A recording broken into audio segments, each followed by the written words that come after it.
आणि या हत्येचं गूढ अखेर उकललेलं आहे। आई वडील आणि भावाने मिळून शोभाची हत्या केली असं हत्या कळतंय। आणि आपले प्रतिनिधी शिवकुमार पाटील आता आपल्याबरोबर आहेत। तर शिवकुमार, काय सांगितलं जातंय हत्येचं कारण? प्राजक्ता, गेल्या 3 दिवसापासून सोलापूर शहर पोलिसांसमोरचं हे एक आव्हान होतं की शोभा वाघमारेचा मृत्यू झाला कसा। कारण तिचा प्रत्यक्ष कुटुंबियांनी सांगितल्याप्रमाणे झालेला नैसर्गिक मृत्यू आणि शवविच्छेदनामध्ये आलेला अहवाल यामध्ये मोठी तफावत होती। त्यामुळेच पोलिसांना संशय होता आणि या वाघमारे कुटुंबियांना ताब्यात घेतल्यानंतर सुद्धा 2-3 दिवसापासून तपासात बिलकुल सहकार्य मिळत नव्हतं। परंतु आज पोलीस तपासाला यश आलेलं आहे।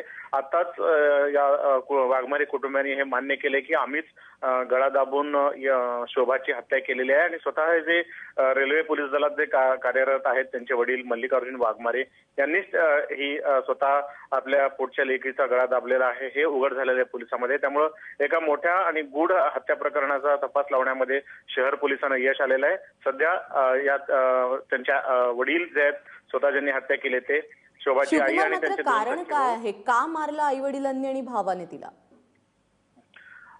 पोलिसांच्या तपासानुसार आता समोर येते की शोभाचं प्रेम प्रकरण होतं आणि या प्रेम प्रकरणाला कुटुंबियांचा विरोध होता आणि याच कारणावरून तिची हत्या झाली आहे हे तरी पहिला आता सकृतदर्शनी पोलीस तपासामध्ये निष्पन्न होतं। शिवकुमार, धन्यवाद या सगळ्या माहितीबद्दल।